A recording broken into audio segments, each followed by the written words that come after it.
Hello, welcome again to Varsity Sports Live. Tom Neiman along with Jason and Dara.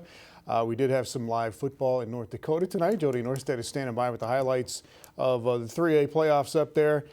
The season flies by, Jandy. There's 2 weeks left, man. I know that kind of makes you sad, but it's an exciting time. Yeah, this is the best. The quarterfinal round is one of the best rounds because you have so many people that still have hope. And last night provided as much or more drama as far as great games, things to talk about, the whole spiel. Everybody was talking about high school football today in South Dakota, and then in North Dakota, we've got some crazy games going up there as well. So, yeah, can't wait to dig into it all tonight. All right, let's get to the scoreboard. By the way, the glare in here is so much tonight better. In North Dakota. It is very relaxing on the eyes. You're going to go turn that monitor on while we go through the scores here. And we had Bismarck, Century, and Fargo South. There were 4 games tonight, 2 of them close, 2 of them not so close. But Bismarck Century over Fargo South, 23-7. So Century is 10-0 on the season as they roll into the semifinals, and they will play Mandan. Mandan over Fargo Davies tonight, 23-16. So Mandan gets to 7-3, and they get a date against Century in the semifinals. West Fargo Sheyenne keeps rolling, 9-1 on the season now for the Mustangs. They beat Minot tonight, 42-7. And West Fargo over Bismarck, 40-21. Dustin Mertz, their quarterback, 320 yards passing and 3 touchdowns. 3 more rushing touchdowns for Mertz in that game as West Fargo beats Bismarck. The defending champions are out, and Sheyenne and West Fargo have a date in the semifinals. And again, Jody Norstedt's got highlights coming up and all the playoff scenarios as well.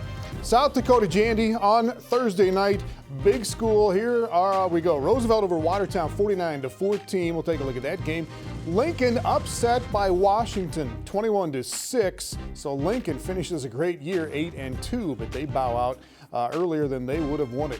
Brandon Valley, big over Rapid City Stevens, 52-21. Big day for Tate Johnson once again, 172 rushing yards, and Thomas Skolton threw 4 touchdowns in that game. Sioux Falls O'Gorman holds off Harrisburg. That game was 24-6. Tigers came back. O'Gorman moves on into the semifinals. In 2A, yes, PIERRE did beat SPEARFISH 103-0. Will Castle made a point on Twitter tonight, the head coach at Miller, about how many push-ups they would have done.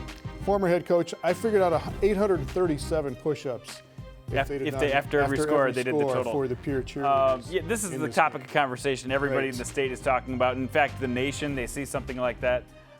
But let's just give props to PIERRE. This is a team that is doing some very good things. Garrett Stout with 5 throwing touchdowns and another one receiving. Rasky with another big night. They are ready for the semifinals. Everybody wants to do something about it. Nobody knows what to do about it, but PIERRE is undefeated. Mitchell was on the road at Sturgis and won 35-28. So the Colonels. They didn't just win. They won in the last minute of the game. They got a big touchdown and a huge, huge win for Mitchell as they survive and advance. Brookings is 9-1 in this class, 52-13 over Douglas to get themselves into the semifinals. And Huron over Yankton, 21-6. The Tigers are 6-4, and they are back in the semis. Maybe the Tigers are turning things around a little bit. Really good defense today for them, and Brookings had 7 different players score a touchdown in that game. In 11A, West Central on a last-second field goal to knock off Dell Rapids. First loss of the year for Dell Rapids comes against West Central in this game. A field goal with 1 second left for the Trojans, Jandy. Yeah, we're going to dig into just how this happened. They played just a couple weeks ago, a very defensive game. We'll dig into that more later in the show. Great one as well. Lennox over Madison, 35-33. We'll take a look at that game coming up in a little bit. The other semis there, or the other quarterfinal games there, were not as close. T Area over Tri-Valley, 49-6. What are we going to do about this, Jandy? And Canton blows out Dakota Valley, 50-6. Yeah, you get a few blowouts in the quarterfinals. I mean, some are worse than others, but you get a lot of lopsided games to go with some of those good ones. Canton and Caden Verley, he is fun to watch. We'll take a look at the highlights there. In 11B, Bridgewater Emory Ethan, 10-0 as they shut out Sioux Valley. Brady Hawkins, 2 passing touchdowns, a rushing touchdown, and a pick 6. He is fully back from mono. He's looking pretty good. McCook Central Montrose, the Cougars are fighting, and they are 9-1. We haven't talked enough about them this year, so I'm going to take this moment while their board is up Jacoby Krause ran for 298 yards and 4 touchdowns, and Reagan Randall continues to chuck the ball through the air. This is a dangerous team. It's going to bring up a really good game against the Seahawks next week. All right, Webster and Winter will play each other. Winter over St. Thomas More on Thursday night, 36-13. Winter is 10-0, so is Webster, as they beat Mount Vernon Plankinton 29-22. And Winter had 3 players run for over 100 yards, and ho-hum, they're once again hosting in the semifinals. Just a dynasty over there. Yeah, Webster game was great. We'll have some highlights of that one coming up as well. In 9-man, the playoffs, 9AA Viborg Herreid is 10-0. And Lemon McIntosh wins on the road at Hamlin 46-30. Lemon McIntosh is 9-1 on the season. Yeah, we'll sneak a comment in on them. Cody Thompson has been unreal this year throwing the ball for them. They don't have to score up there, but they have been fantastic. So they draw Viborg Herreid next week. And Britton Heckla, some people thought this might be a close game, but Stan Haskins, 225 yards, 3 touchdowns.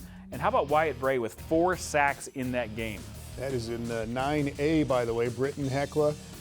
Moving on there, they'll take on Gregory in the semifinals. Sully Buttes and Canastota Freeman in the other semi. Coleman Egan in 9B beats Irene Wakanda 52-0. What are we going to do about this, Jandy? I tell you what, this team, they have the mercy rule in 9-man football, so they have been continuing to hit that mercy number. Nate Tolley for another 2 touchdowns, Eli Bowen with 2 touchdowns, and they had 4 interceptions as a team. They definitely got it done. Coleman Egan will play Woolsey Wessington.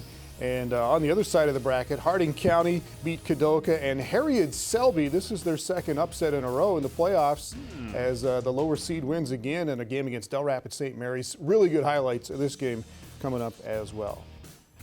All right, let's get to some of the South Dakota highlights on the evening, or on the past evening, the Halloween evening, as Watertown and Roosevelt. Let's start there with Watertown making the trek to Howard Wood Field for the second time in the last 3 weeks. Yeah, the last time they played, Watertown got up early in this one, 2-score lead right off the bat. Roosevelt had different ideas this time. They were taking this game seriously. All right, let's get out and take a look at the Rough Riders, who are the #1 seed. They and Lincoln finished 8-1 on the regular season, but Roosevelt had the tiebreaker there. Brady Dannenbring slinging it early, goes to Michael Paulson. And the Riders were rolling early. Tyree Nave had a big game on the ground. Nave is really back fully, and Dannenbring has been so sharp in the last few weeks. I think he's really cut down on the options that he's throwing on the offense, and it's really paying off because he has been spot on and making quick decisions. Tyler Feldkamp with a touchdown catch there, and then there's Nave again. Made it 28-0. And then Dannenbring rolling this time to Michael Paulson. Yeah, Mike Paulson is quietly, maybe not that quietly, been the best receiver, in my opinion, in 11 AAA this year. Another touchdown run for Nave as he backs it in there. It was 42-0. Freshman quarterback Taylor Ashley comes in for Roosevelt, gets around the corner there for another score. 49-0. Riders were rolling. Brandon Smith goes to Dawson Schmidt for a Watertown score here. Speaking of great receivers, watch out. Dawson Schmidt's coming back next year for Watertown, and he goes up one-on-one with some of the best DBs in the state, and he wins those battles. He's been really fun to watch this year. 49-14. Cale Stevenson with a touchdown run for Watertown as well. But look at the numbers for Nave and Dannenbring and Paulson as Roosevelt gets to 9-1 on the season. We didn't even put in there, Tyler Feldkamp went over 100 yards as well. So a big day for the Riders, and after the game we caught up with Brady Dannenbring and Kim Nelson. I think we did pretty well. I mean, we came out a lot better than we did last time against these guys, and we really put it to them early, and that's what we came in and we wanted to do.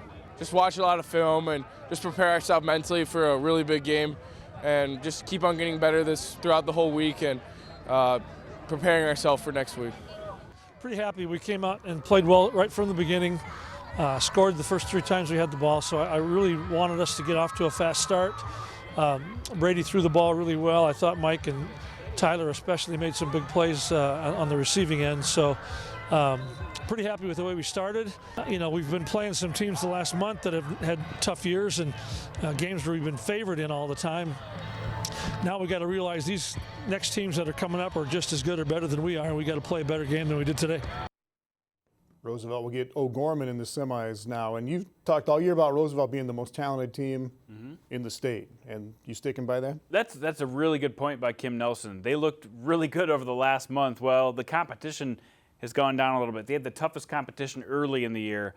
We'll see how they come back out. I think they've got the most talent, but how they do in these semifinal games, I mean, it hasn't been a good record over the last couple seasons. They could really get a big monkey off their back next Friday. All right, let's go back out to Howard Wood Field. Lincoln and Washington. Lincoln coming into this one 8-1, great regular season.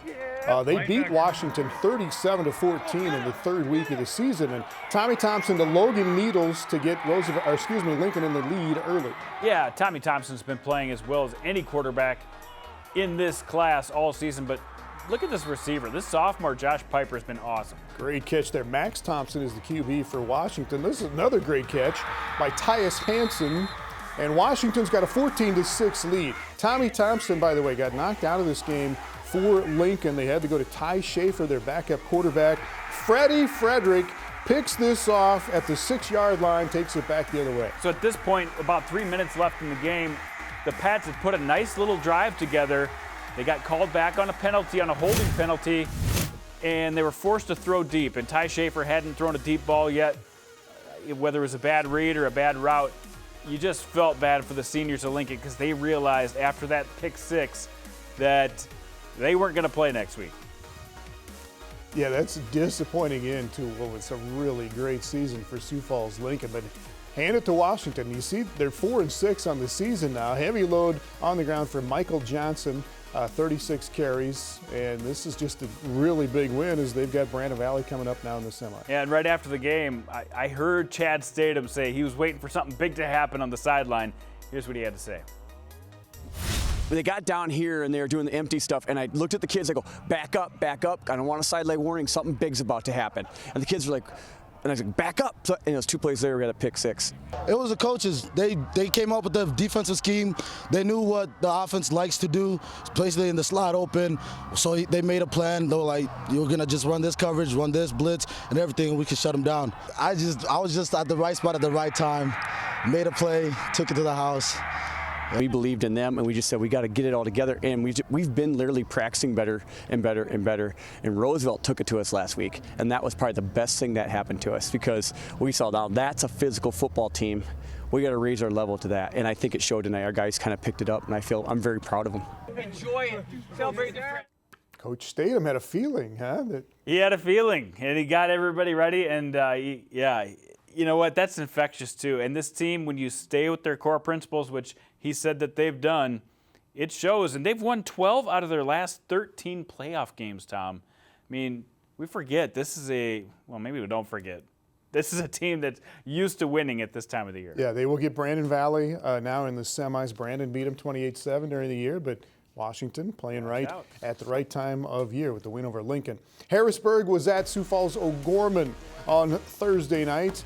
In a rematch of the game they played last week, O'Gorman won 37-15 just a week ago, but a much better start and a much better ball game really for Harrisburg. Jack Tigan to Sam Christensen, and the Tigers in the lead 6-0. And then Tigers get a stop here on 4th down and get the football back. And so important to get out to a good start in this game. And another guy who got off to a good start, their quarterback, Jack Tigan. He was 9 for 10 on the day passing. He did look good. There were too many turnovers, though, for the Tigers. John Kunkel rips that out for OG on the fumble, and then Schlimgen to Zach Norton. Norton was playing some quarterback. He hauled in a couple of long passes, and then they let the rush come, flip it off to Tate Wishard. Wishard with a touchdown catch in this ball game. O'Gorman had 3 touchdowns all through the air, and that was with 28 seconds to go in the first half. So O'Gorman takes the lead 7-6.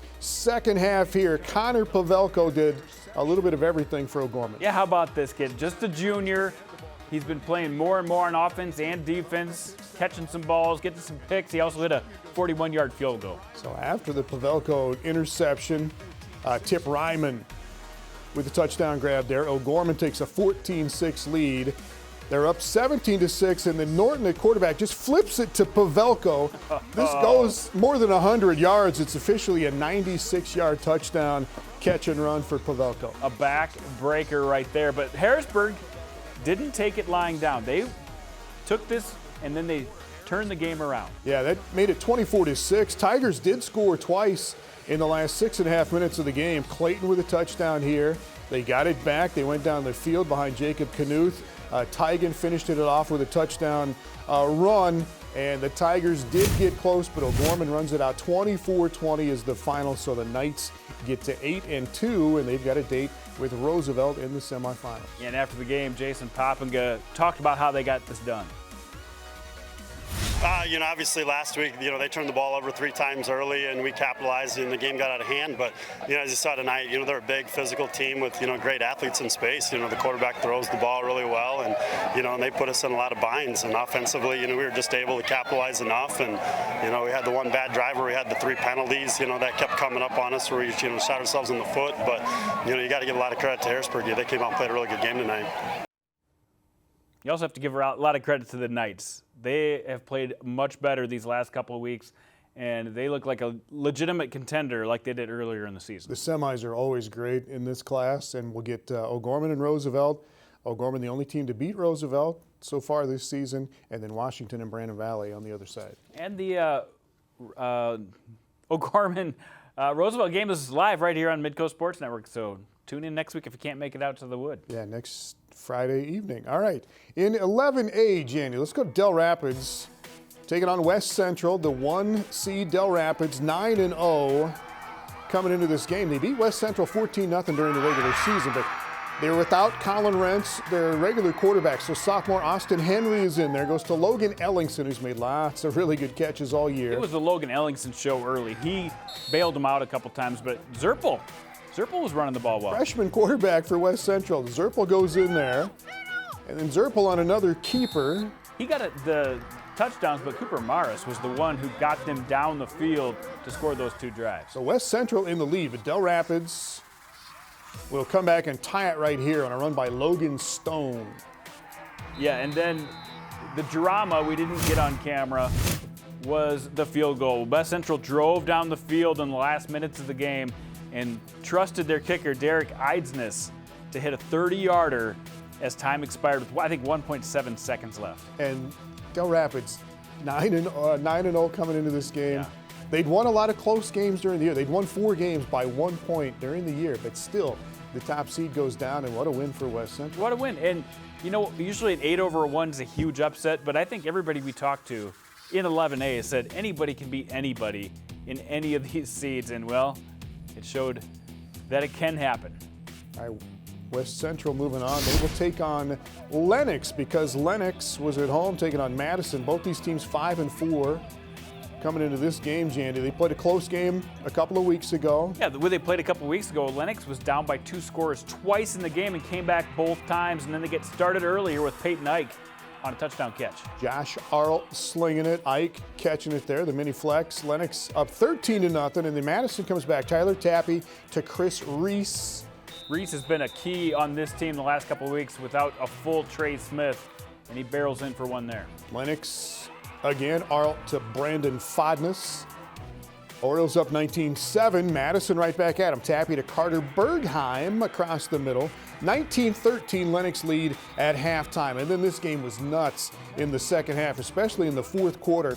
Lennox is up 27-26 with about 90 seconds left. Hayden Mendel with a touchdown. You think it's comfortable at this point, right? You do after the 2-point conversion. Arlt goes to Jackson Arlt for the 2-point conversion. So Lennox is up by 9 with less than a minute and a half to play. But Madison scores with 30 seconds left to make it 35-33. Madison got the onside kick. They got the ball back, but they fumbled in the closing seconds, and Lennox hangs on to win it 35-33. Couple of wins in a row that close, and they both went Lennox's way. Lennox has been on an absolute tear this last month, and we talked to those Orioles right after the match.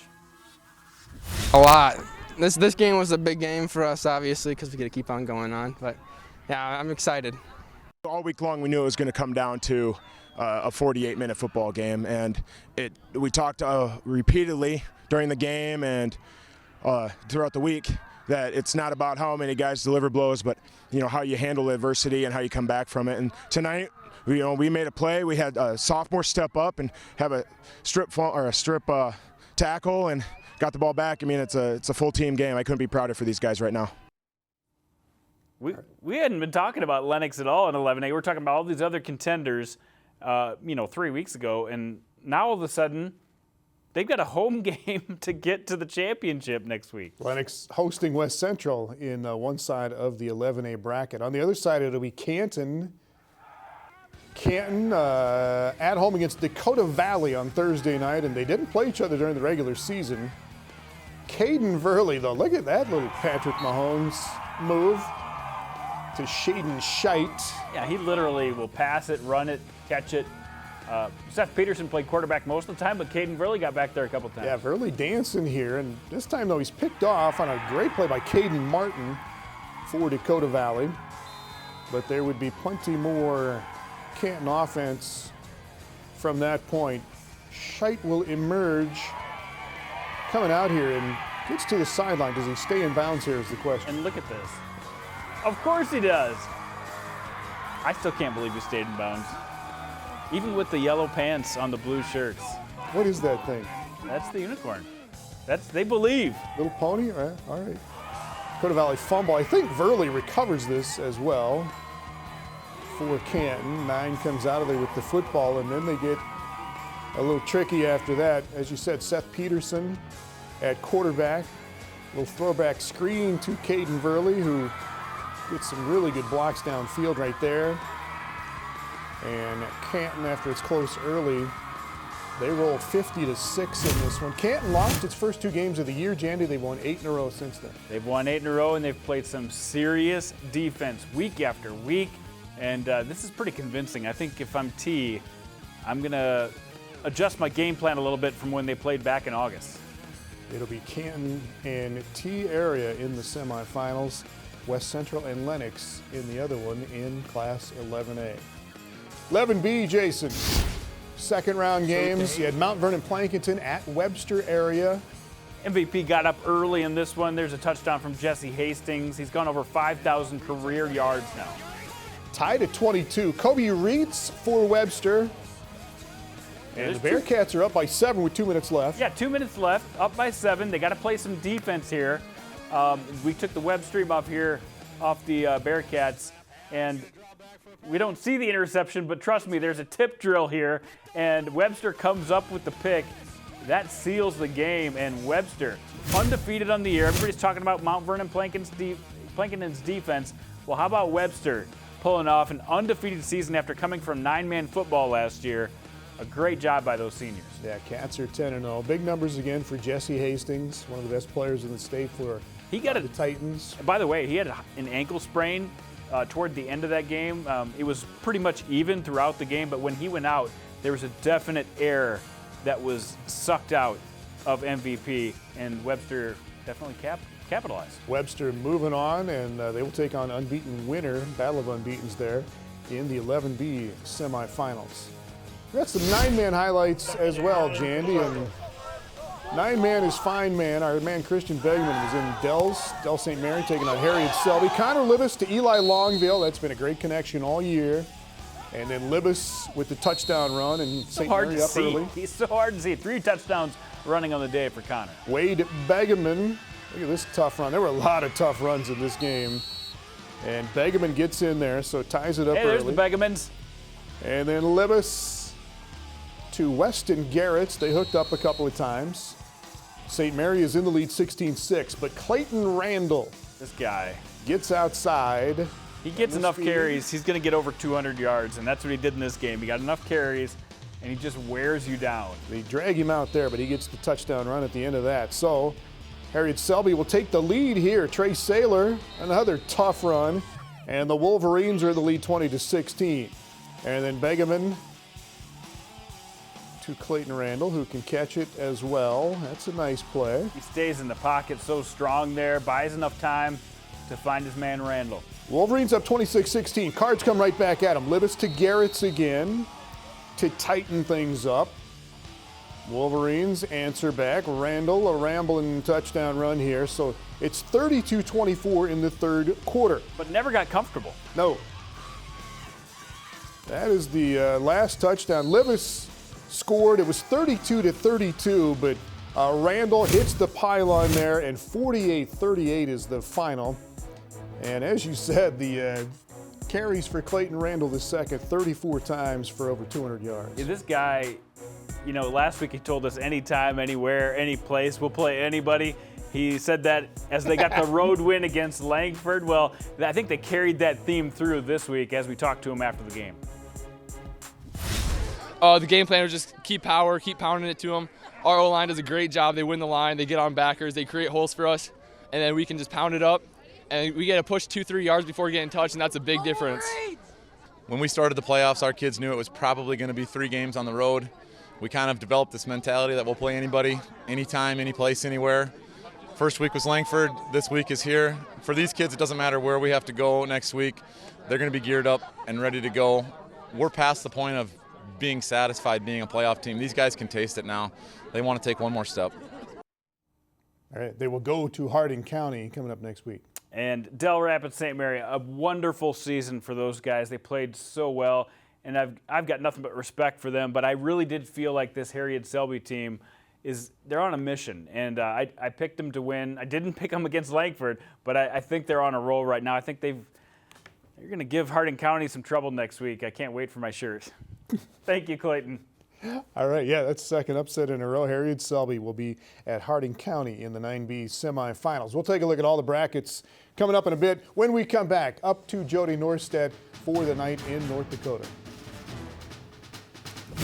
Varsity Sports Live on Midco Sports Network is presented by Avera Orthopedics, South Dakota State University, and Farmers Union Insurance.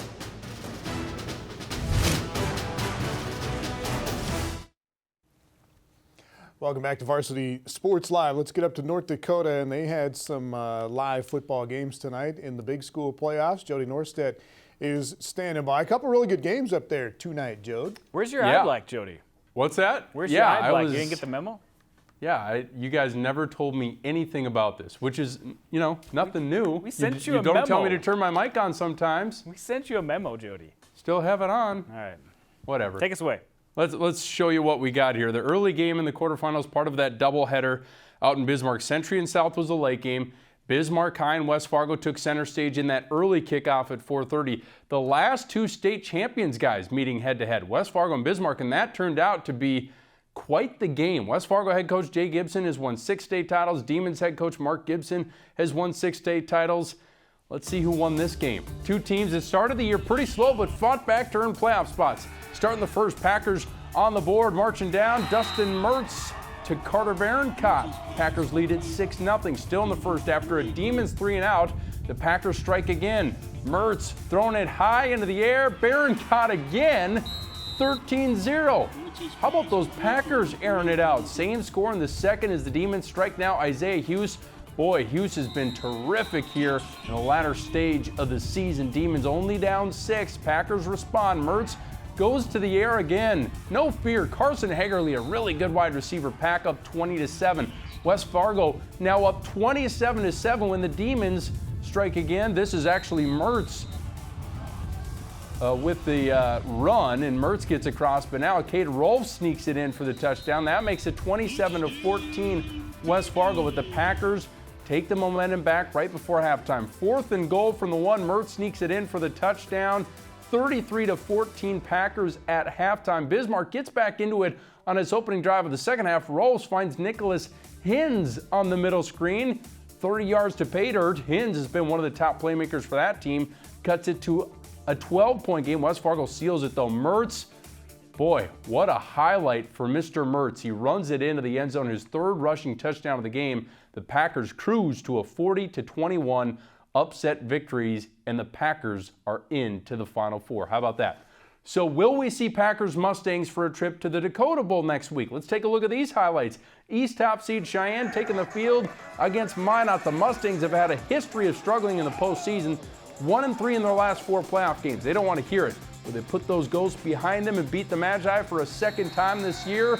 First possession for the Mustangs. Grant Warkentine is into the end zone, the sophomore quarterback. Magicians moving the ball in the ensuing drive, but here comes the drive killer. Jackson Gunville picked off by Tyler Terhark.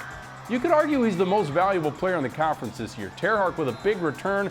The offense cashes in. Zach Rogers, another senior leader on this squad, plunges in. 7th rushing touchdown of the year for Rogers, make it 12-zip. Give the O-line some face time. How about that? They were working hard. After another Sheyenne interception, Warkentine to Terhark, his 6th touchdown catch of the season. The future Bison is all smiles on the sideline, leading 20-0. The Magi being forced into some passing situations now, and that's bad news against this secondary. Alex Erlob has his play sniffed out for his team-high 5th interception. Erlob making the most of his return, too. He takes it back 30-plus yards. This Cheyenne secondary is just full of playmakers. Mustangs continue to capitalize. Final seconds of the half, Warkentine a fastball to Brika Penu. Cheyenne up 28-0, going to the locker room at the break. They get the ball to start the second half, too, and put the scoreboard operator right back to work. His teammates call him the highlight reel. We just call him Tyler Terhark, but I'd have to agree. He's been in a few highlights this year. 34-yard score, second of the game. Mustangs up 35-0. Minot eventually breaks up the shutout. Gunville scores on the keeper. The Magi, though, were just never able to get that rushing offense going. Next possession, Matt Wagner breaks through for the tackle for a loss. And that kind of puts a stamp on a dominant night for the Mustangs. Cheyenne rolls to the 42-7 victory, earning a trip to the state semifinals where they'll host the rival Packers from West Fargo High. Afterward, I asked the sophomore QB how important it's been to have the senior leadership of guys like Terhark and Rogers. Very valuable. We got a huge group of seniors that have worked their butts off, and it's working out. It's paying off for them, and the grind is showing. We came into this game not wanting to take them lightly, but just be prepared for anything they try to throw at us, and just go out there and be more aggressive than them, and I think we did that tonight. You know, I'm never really confident until we get really into the game and we're up a lot, so it's not really a thing like that. But yeah, I love our defense. I love the way they're playing right now, and hopefully we can keep that going. For now, we're just going to ease it, for the weekend, then come Monday, ready to work. It's going to be a big crowd because it's an in-town game, rivalry. It's going to be a fun game. I think we're just going to have to work hard and bring it, and I think we got a good chance. So it'll be a rivalry in West Fargo. To the other half of the bracket, Mandan and Davies met for the first time ever last year in the quarterfinal round. Tonight's matchup, their 3rd game in 13 months. Mandan attacks early. Senior QB Dane Carlson to Elijah Klein. Sets up the 1-yard score from lineman / fullback / utility man Jackson Dutenheffer. Braves up 7-0. After a Mandan turnover, Davies looked to pull even, but Reed Hartness loses the ball at the 2-yard line. So missed opportunity there. After getting the ball back, it'd be Ty Satter finding Jack Carlson. A little trickeration here. That would lead to an Eagles field goal. Mandan would lead 10-3 at the half. Eagles come out in the 3rd. Again, getting tricky. A throwback on the kickoff. Sets up Hartness to drop the ball here after Carlson gets the big return, stiff arm right at the end. And then it's Hartness going to the air, looking for, yeah, you guessed it, Ty Satter again in the end zone. Eagles miss the extra point, but it's 10-9. Now after a Davies field goal, Mandan turns to Dudenheffer to plow his way in for the second score for him, puts Mandan back up 16-12 with just over 5 minutes left in the game. Hartness would then find Satter, who makes a spectacular catch in the back of the end zone, putting Davies back on top, 19-16. But here comes Mandan, still a couple minutes left, facing a big 4th and 10 when Carlson hits Aaron Riopel here. This keeps the drive alive, keeps their season alive. Huge first down. Carlson then finds Klein. How about this? Dial it up for the UND commit, 6'7". He needed all of it to make that catch. Touchdown.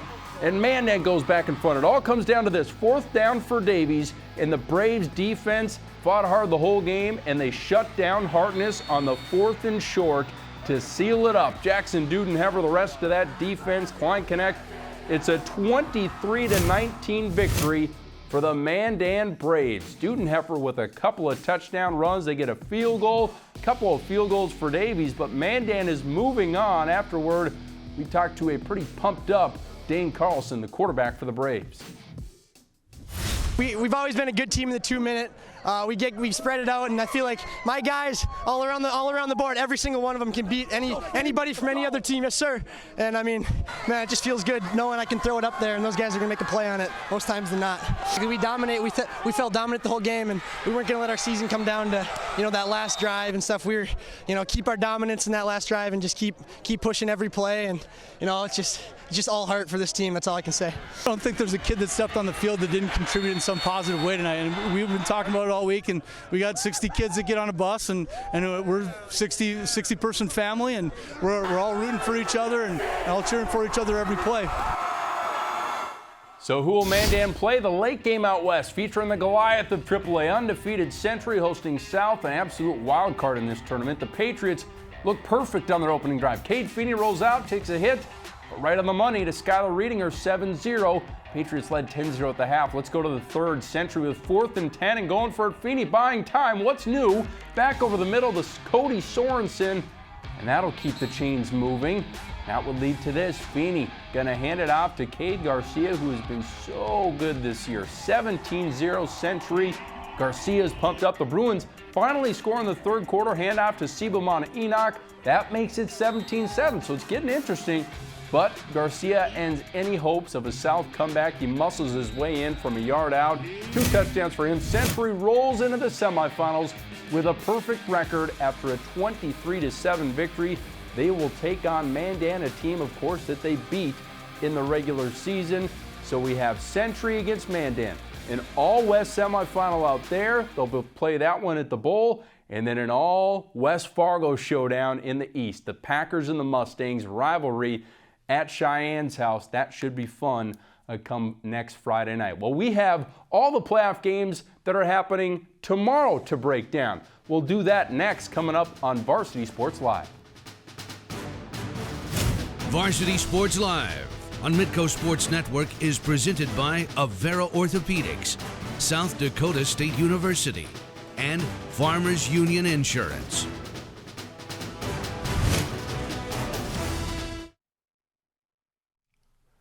Welcome back to Varsity Sports Live. We just showed you the 4 teams that have punched their ticket to the semifinal round in Class 3A. Tomorrow we'll have 12 teams survive to play another week, with another 12 turning in the pads on Monday. It can be the best time of year, and it can be the worst time of year. Playoff football. To break down the Class AA, A, and 9-man quarterfinals even more, here's a condensed version of my chat with 103.9 The Truck's Brad Anderson and 740 The Fans' Chase Miller.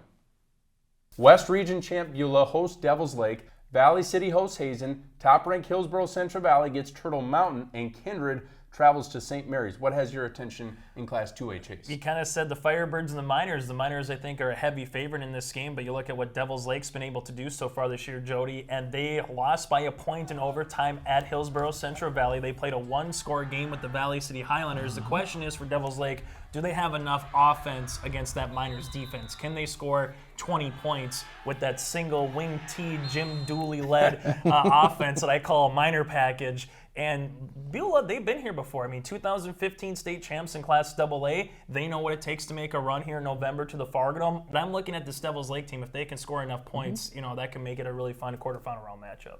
All right, we have 1 round down in Class A and 8 teams left to decide a champ. All 4 seeded teams advanced. The only road team to win in Class A was Thompson, giving us 3 teams from Region 1 into the quarterfinals. Which matchup are you most looking forward to, Bradley? Boy, there's a lot of good ones, actually. Yeah. I will go with Oaks and Langdon just because I think, I asked a Region 1 coach, I said, compare Oaks and compare Lisbon. And he says, very similar on the potential, what they can do offensively. Oaks has a little more balance to them.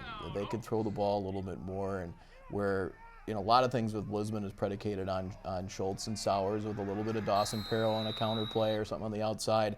I think Oaks, has the best offensive capability for a team that Langdon seeded this year.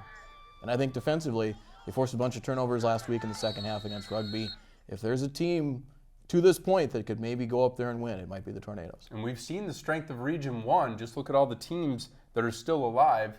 where Langdon Edmore Munich wasn't maybe as tested as a lot of those teams in the regular season. Chase, what's your matchup? Yeah, I'm going to stay in the East with Brad, and we're calling the game too on radio on 740 The Fan. So selfish plug, but Lisbon and Thompson, that's a rematch from the Thompson Tommies. You know, can they contain Lisbon enough and not give a 20, 30, 40-yard rush? Can it be that 3-yard in a cloud of dust and then maybe stop them on 4th down? Plus, they got a really good running back in Sam Roller. I mean, he's a guy that's got almost 1,200 yards, 14 touchdowns in the season for Thompson. But then you look at the Sowers for Lisbon alongside with Hunter Schultz. That's a pretty 1-2 dynamic duo with what they were able to do in their first round win, too. So that's a fun one to me. Well, let's head to Nyman, and as you look at the bracket, you'll see a few upsets from round 1. St. John, yeah, they won at Mayport CG behind a 4-touchdown performance from quarterback Adam Jolly, another one of the great names in this state. Beach won at Central McLean 8-0 to set up a showdown with region foe Linton HMB. Grant County Flasher was the other upset, knocking out seeded Ray Powers Lake. The Storm get Kidder County in all Region 4 tilt. All 4 Region 4 teams, guys, get into the quarterfinals. And in the spirit of Halloween, guys, give me a team that should feel safe and a team that should feel scared here in this 9-man quarterfinal round. Brad? Who should feel safe? Man, I'm going to go maybe with the orange with Cavalier, maybe with the orange and black. Fearless in Halloween, right? Exactly. If we're going with the Halloween theme, I think Cavalier with the familiarity of playing a team at St. John again maybe helps. Boy, who could be scared? I would think Finley, Sharon, Hope Page might be a possibility with Belquist and Grant and what they can throw out there, and that's going to be awfully tough. And Finley, Sharon, Hope Page has not had to play from behind very much this year. And if we were talking about this after the game last week against North Prairie, the Spartans have to get out to a better. It's important to them that they get out to a good start first, because one, they haven't played from behind, and that offense is not wired to come from a score or 2 down or 2 scores down for sure. Chase, who's safe, who's scared? It's probably bulletin board material for the Woodchucks, but I'm going to go with Brad here and say Cavalier, right? I mean, 2 guys right off the bat say St. John is the team that probably won't upend, Cavalier, and the Tornadoes probably find themselves in the semifinal. The team that I might be scared of is Kidder County with Grant County Flasher, just because they played not too long ago, and Kidder County kind of took it to them. So is this a revenge game? I know you could say that with St. John and Cavalier, but how close have these 2 teams played against each other? Is this one where Grant County Flasher goes, we just went up and took care of a number 3 seed in the Outlaws in Ray Powers Lake. Now it's time for a little revenge, and maybe they find themselves all of a sudden, Jody, in the semifinals. See, and I'm flipping the script. I'm going Kidder County. I'm feeling pretty safe because I'm telling my guys, we know we can beat this team. We can hammer this team. We did it to them. We shut them out a handful of weeks ago.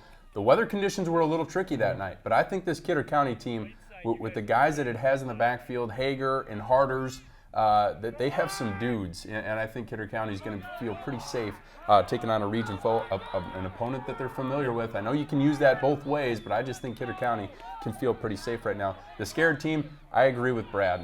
How could it not be Finley, Sharon, Hope Page lining up against the number 2 ranked team in the state, really, New Rockford Cheyenne, a team that, if it wasn't monkey conditions up in Cavalier, they could be the number 1 team in the state. Like you said, I think the Spartans need to get out to a lead, otherwise they're going to be in quite a bit of trouble.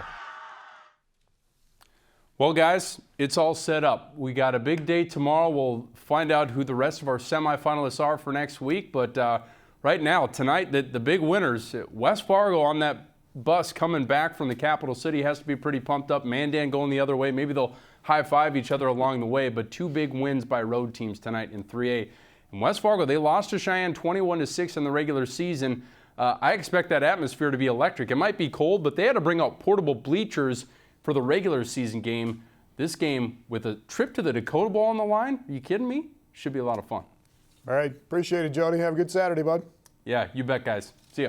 All right. Thanks, Jody Norstedt at West Fargo. When we come back here in South Dakota, we'll go through all of the playoff brackets, and Jason is going to tell us how to fix all of the class problems in high school football in South Dakota. Mr. Fix-It. Welcome back to Varsity Sports Live. Jason, how are we going to fix? We're not even going to. You are going to fix everything. We are going to worry about the playoffs. We're in the semifinals now. Everybody, all 7 classes are down to the semis. Let's take a look at the big schools Jason, you'll have Roosevelt hosting O'Gorman.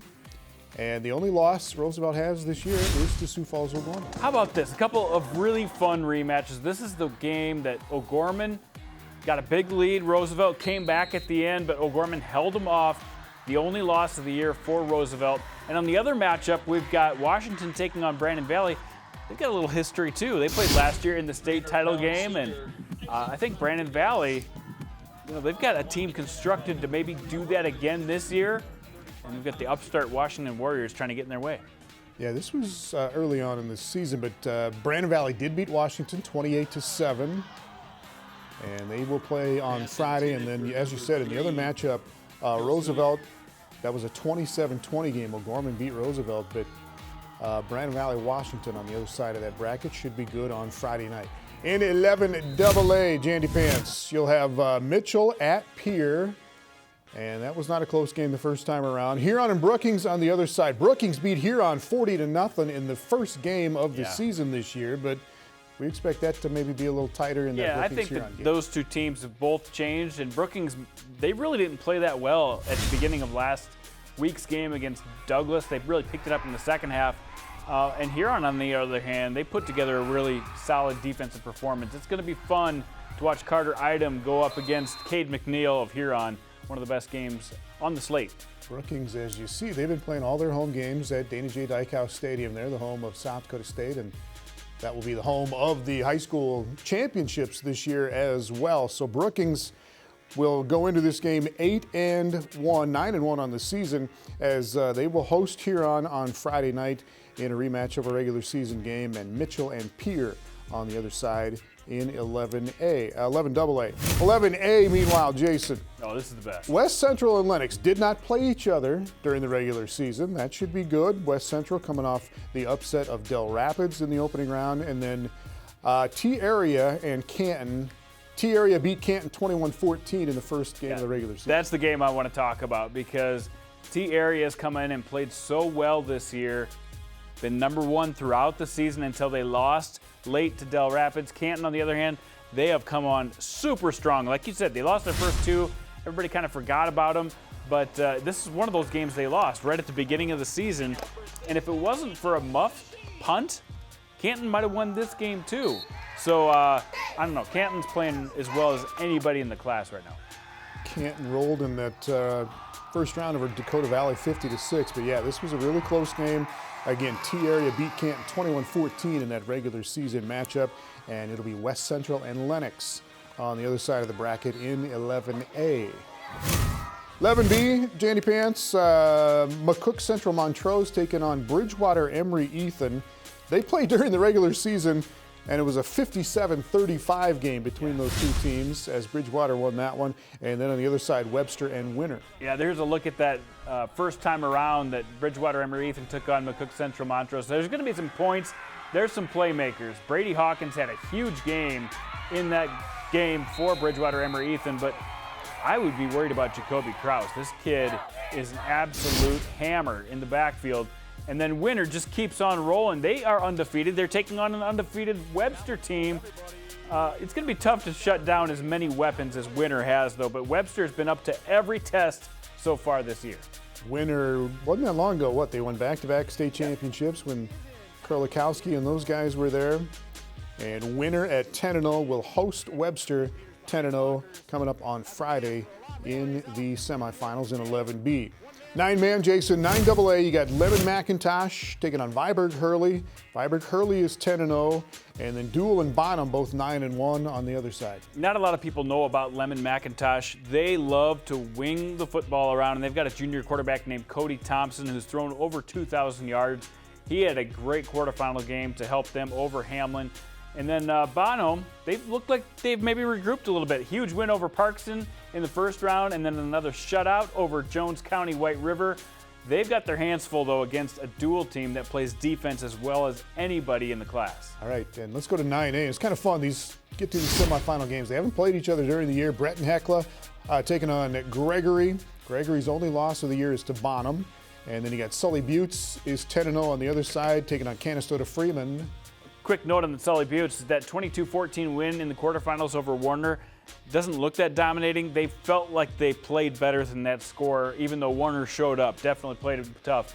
And Canastota Freeman, they've bounced back fully since their loss just a couple weeks ago. That's going to be a tremendous game. And 9B coming up next Friday. You got Woolsey, Wessington, and Coleman Egan. Herreid Selby has been an upset machine so far in the playoffs, going all the way out to Harding County. That's going to be an excellent game. Coleman and Woolsey, Wessington, a lot of people feel those are the two best teams in 9B. I'm not sure if I'm on board with that, but that's going to be a great game. All those semifinal games next Friday. College football here tomorrow. Augustana at home at 1 o'clock.